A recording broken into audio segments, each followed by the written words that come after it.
Hello friends, welcome back in Agri Mantra channel. Today we are discussing about agriculture current affairs which are most useful for upcoming agricultural competitive exams. Friends, आज हम बात करेंगे 10 जुलाई 2020 के important agriculture current affairs जो exam के point of view से काफ़ी important रहने वाले हैं, इसलिए वीडियो को लास्ट तक जरूर देखना। आज के सेशन में बात करेंगे 3 इम्पोर्टेंट एग्रीकल्चर करंट अफेयर, जिसमें पहली हेडलाइन है one nation one scheme to benefit farmers urged to enrol for Pradhan Mantri Fasal Bima Yojana PHDCCI webinar. तो यहाँ पे agri business committee of PHDCCI मतलब progress harmony development chamber of commerce and industry ने एक webinar held किया था, जहां पर फोकस किया गया था वन नेशन वन स्कीम, जिसका नाम है प्रधानमंत्री फसल बीमा योजना। तो जानेंगे इस योजना के बारे में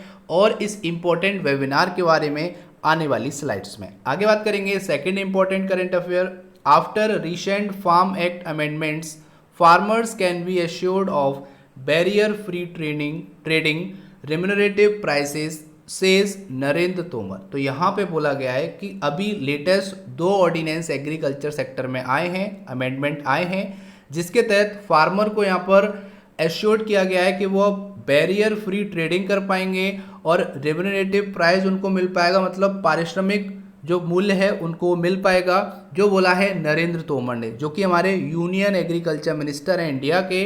तो उन्होंने ये बात बोली है, तो जानेंगे इसके बारे में भी। और थर्ड इम्पोर्टेंट है new Holland agriculture celebrate 125 years of farmer service. तो यहाँ पर उन्होंने 125 साल यहाँ पे बिताए हैं फार्मर्स के साथ न्यू हॉलैंड एग्रीकल्चर ने, तो यहाँ पर सेलिब्रेशन किया गया। तो जानेंगे इस इंपॉर्टेंट न्यूज़ के बारे में। तो स्टार्ट करते हैं मोस्ट इंपॉर्टेंट करेंट अफेयर्स। सबसे पहले बात कर लेते हैं वन नेशन वन स्कीम के बारे में, जो कि है प्रधानमंत्री फसल बीमा योजना। इसके बारे में बात करेंगे और इस वेबिनार के बारे में बात करेंगे।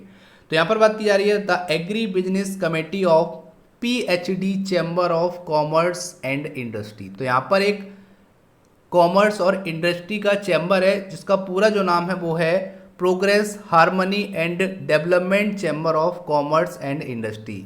इसका रिलेशन होता है ट्रेड से, जितना भी ट्रेड होता है ऑल ओवर इंडिया में इसका यहाँ पर रोल रहता है। तो उसकी एक कमेटी है जिसका नाम है एग्री बिजनेस कमेटी।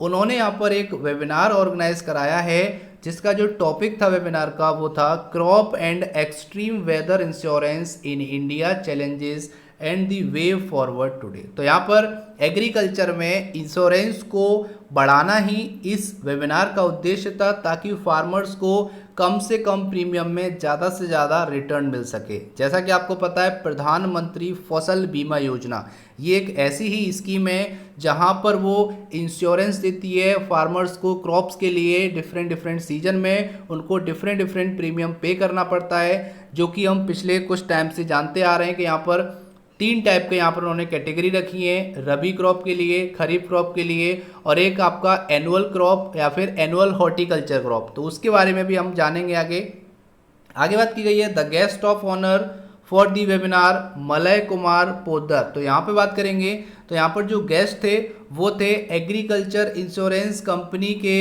C&MD मतलब chairman and managing director Malay Kumar Poddar. तो यहाँ पे ये एज अ गेस्ट गए और while highlighting the importance of PMFEY। तो उन्होंने भी यहाँ पर प्रधानमंत्री फसल बीमा योजना की इम्पोर्टेंस बताई, हाइलाइट्स बताई, जो कि एग्रीकल्चर में फार्मर्स के पॉइंट ऑफ व्यू से काफ़ी इंपॉर्टेंट है और फार्मर्स ने काफ़ी बेनिफिट भी उठाए इस स्कीम की हेल्प से, जो कि एक तरह से क्या है वन नेशन वन स्कीम है।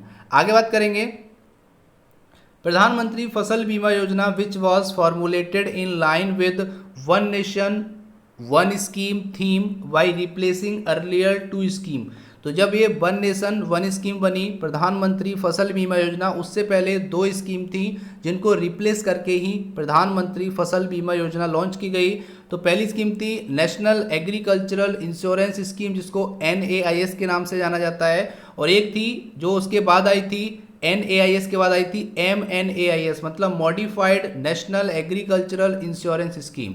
तो इनको रिप्लेस करके ही 2016 में ये स्कीम आई, इसका नाम है प्रधानमंत्री फसल बीमा योजना। तो थोड़ा सा आप जान लेते हैं इस योजना के बारे में। इसका नाम आपको पता चल गया है। ये लॉन्च हुई थी 18 फरवरी 2016 को। किसने लॉन्च की थी? हमारे prime minister mister Narendra Modi ji ने इसको लॉन्च किया था। किस मिनिस्ट्री के अंडर आती है योजना? तो ये ministry of agriculture and farmers welfare के अंडर आती है। तो इतना आपको पता रखना है प्रधानमंत्री फसल बीमा योजना के बारे में। अब बात आती है प्रीमियम की। तो यहाँ पर जो इंश्योरेंस कराया गया है क्रॉप्स के लिए वो 3 कैटेगरीज में है। पहली है खरीफ क्रॉप्स के लिए, तो यहाँ पर 2% का प्रीमियम पे करना होगा, मतलब maximum insurance charge payable by farmer. तो यहाँ पर जो मैक्सिमम इंश्योरेंस चार्ज है जो फार्मर को पे करना है वो केवल 2% करना है, ठीक है। बात करेंगे रबी क्रॉप के लिए, तो यहाँ पर केवल 1.5% प्रीमियम पे करना होगा। और तीसरी कैटेगरी है एनुअल कमर्शियल और एनुअल हॉर्टिकल्चर, जहाँ पर 5% पे करना होगा प्रीमियम। तो ये हो गई हमारी इंपॉर्टेंट प्रधानमंत्री फसल बीमा योजना की 3 इंपॉर्टेंट प्रीमियम जो कि डिफरेंट सीजन के लिए रखी गई हैं। तो इतना आपको इस योजना के बारे में पता होना चाहिए। आगे बात करेंगे तो PMFBY aiming to reduce the premium burden of on farmers. तो यहाँ पे बात की जा रही है कि प्रीमियम बर्डन को कम करने के लिए ही प्रधानमंत्री फसल बीमा योजना लाई गई है, जहाँ पर आप देख रहे होंगे कि 1.5% से लेके 5% तक का केवल प्रीमियम पे करना है। बाकी जो रिटर्न होता है, जो सम होता है, वो गवर्नमेंट ऑफ इंडिया पे करती है। तो ये बहुत बड़ा इनिशिएटिव है गवर्नमेंट ऑफ इंडिया के द्वारा और फार्मर्स के लिए अपॉर्चुनिटी है कि वो इसका ज़्यादा से ज़्यादा लाभ उठा सकते हैं। आगे बात की गई है ensure early settlement of crop assurance claim for the full insurance sum. तो यहाँ पे बात की जा रही है कि सारा जो ओवरऑल वर्क है वो गवर्नमेंट ऑफ इंडिया देख रही है और जितना भी रिमेनिंग सम होता है वो गवर्नमेंट ऑफ इंडिया पे करती है अगर फार्मर की क्रॉप लॉस होती है, नष्ट होती है किसी भी कारण से, ठीक है। आगे बात करेंगे Poddar said that scheme provide a comprehensive insurance cover against failure of the crop thus helping in stabilising the income of farmer. तो यहाँ पे बात की जा रही है कि इन्होंने कवर किए हैं क्रॉप फेलियर्स। तो जितने भी क्रॉप फेलियर्स होते हैं उनको यहाँ पर कवर किया गया है इस इंश्योरेंस स्कीम के अंडर में, जिससे उन्होंने कोशिश की है कि फार्मर की इनकम थोड़ा सा स्टेबल हो पाए, इनकम बढ़ पाए। जैसा कि आपको पता है गवर्नमेंट ऑफ इंडिया का उद्देश्य है कि वो 2022 तक चाहते हैं फार्मर्स की इनकम डबल हो जाए। तो डबल होना अभी पॉसिबल नहीं है क्योंकि अभी कोरोना आ गया है, पेंडेमिक चल रहा है, इसके कारण भी यहाँ पर ये चीज़ें थोड़ा सा मुश्किल होंगी। लेकिन फिर भी गवर्नमेंट ऑफ इंडिया का उद्देश्य है कि फार्मर्स की इनकम को बढ़ाया जाए, जिसके लिए अलग अलग इनिशिएटिव अलग अलग फील्ड में गवर्नमेंट ऑफ इंडिया और एग्रीकल्चर मिनिस्ट्री के द्वारा लिए गए। आगे बात कर लेते हैं एक और इम्पोर्टेंट। उससे पहले अगर आपको वीडियो पसंद आ रहा है, हेल्पफुल लग रहा है, तो वीडियो को लाइक करना और ज़्यादा से ज़्यादा इस वीडियो को शेयर करना ताकि सभी स्टूडेंट तक ये वीडियो पहुंच सके।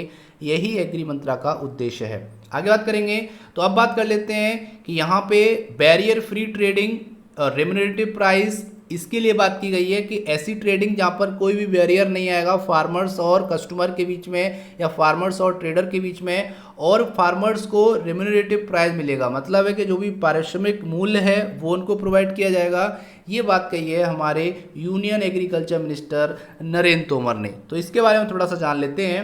तो Narendra Singh Tomar has said that government is taking all possible measure to ensure that farmers get remunerative price for their produce. तो यहाँ पे नरेंद्र सिंह तोमर ने बोला है कि जो हमारी गवर्नमेंट है, सरकार है, वो सारे पॉसिबल मेजर्स ले रही है ताकि इंश्योर किया जा सके कि फार्मर्स को उसके प्रोडक्ट का रेम्युनरेटिव प्राइस मिल सके। तो जो भी पारिश्रमिक मूल्य है किसी भी फसल का, किसी भी प्रोड्यूस का, वो उस किसान के खाते तक या किसान के हाथों में पहुंच सके।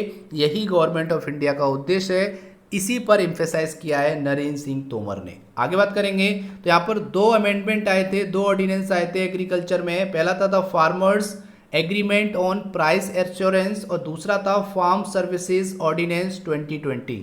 इसकी हेल्प से यहाँ पर कोशिश की गई है कि एग्रीकल्चर में फार्मर्स की इनकम को बढ़ाया जाए। और यहाँ पे लिखा हुआ है will serve to ensure that along with agreement with traders on purchase of agricultural produce farmer are now assured beforehand और of guaranteed return of their production cost. तो यहाँ पर गारंटीड रिटर्न की बात की गई है कि जो रिटर्न है वो फिक्स्ड होंगे, गारंटीड होंगे कि इतना आपको कम से कम रिटर्न मिलेगा।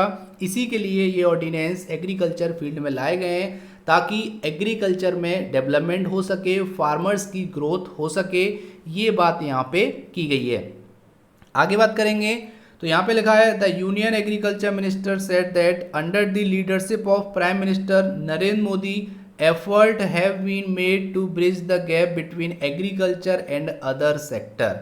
तो यहाँ पे बोला गया है कि एग्रीकल्चर और अदर सेक्टर का जो गैप है उसको कम करना ही हमारे यूनियन एग्रीकल्चर मिनिस्टर और हमारे मोदी जी का उद्देश्य है, ताकि एक डेवलपमेंट हो, इकोनॉमी ग्रो करे और एग्रीकल्चर में जो जीडीपी का शेयर है, जीडीपी में जो एग्रीकल्चर का शेयर है वो भी एनहेंस करे। तभी ओवरऑल हम बोल सकते हैं कि इंडिया की ग्रोथ देखने को मिलेगी। अभी यहाँ पे एक चीज़ जान लेते हैं। यहाँ पर बात आई थी कि जो नेशनल एग्रीकल्चर इंश्योरेंस स्कीम और जो आपका MNAIS है, ये स्कीम रिप्लेसमेंट है किसका? प्रधानमंत्री फसल बीमा योजना का। और अगर हम आगे बात करेंगे तो एग्रीकल्चर इंश्योरेंस कंपनी की बात आई है, थोड़ा सा इसके बारे में मैं आपको बता देता हूँ। इसका हेडक्वार्टर है न्यू दिल्ली में। ये फाउंड हुई थी 20 दिसंबर 2002 को और इसके जो चेयरमैन और मैनेजिंग डायरेक्टर हैं, जो कि मैंने आपको बताया है, मलय कुमार पोद्दार हैं। और इसने अभी अब तक जो कवर किए हैं वो लगभग 500 डिस्ट्रिक्ट किए हैं और अप्रॉक्स 20 मिलियन फार्मर्स इसकी हेल्प ले रहे हैं, इस इंश्योरेंस स्कीम की हेल्प ले रहे हैं। तो इतना आपको पता होना चाहिए, काफ़ी इंपॉर्टेंट है ये आपको जानना। आगे चलते हैं, अब बात करेंगे इंपॉर्टेंट, यहाँ पर थोड़ा सा और जान लेते हैं। The country is now not only self sufficient but also surplus in food grain production. तो यहाँ पे बात हो रही है कि कंट्री केवल सेल्फ सफिशिएंट नहीं है बल्कि उन्होंने सरप्लस में फूड ग्रेन को प्रोडक्शन किया है। मतलब इतना प्रोडक्शन हमारे इंडिया में फार्मर्स ने किया है कि सरप्लस अमाउंट में है, जिसको हम फ्यूचर में और किसी भी कंट्री को एक्सपोर्ट कर सकते हैं या फिर फ्यूचर में यूज़ कर सकते हैं। ये हमारे एग्रीकल्चर फार्मर्स की एक बहुत बड़ी उपलब्धि है जो कि यहाँ पर इंडिया गवर्नमेंट ने बताई है। अब बात करेंगे थर्ड इंपॉर्टेंट और last current affair, new Holland agriculture celebrate 125 years of farmer service. तो यहाँ पे बात करेंगे न्यू हॉलैंड ट्रैक्टर कंपनीज के बारे में।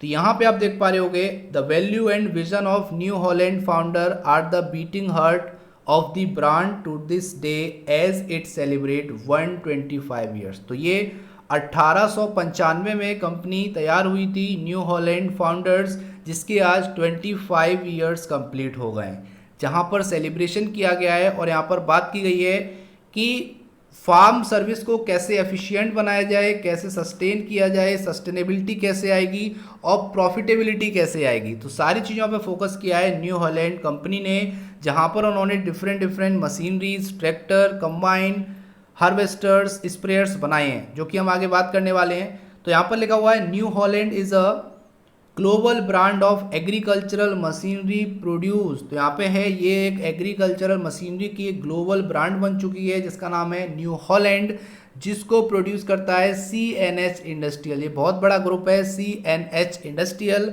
जो यहाँ पर एग्रीकल्चर मशीनरी प्रोड्यूस करता है। आगे बात करेंगे तो New Holland agricultural product include tractors, combine harvester, balers, forage harvester, self propelled sprayer, having tools, seeding equipment, hobby tractor, utility vehicles, implement और ग्रेप हार्वेस्टर। तो ये सारी ऐसे इक्विपमेंट हैं, मशीनरीज हैं जो न्यू हॉलैंड कंपनी तैयार करती है और ऑल ओवर इंडिया के साथ साथ अदर कंट्रीज़ में भी सेल करती है।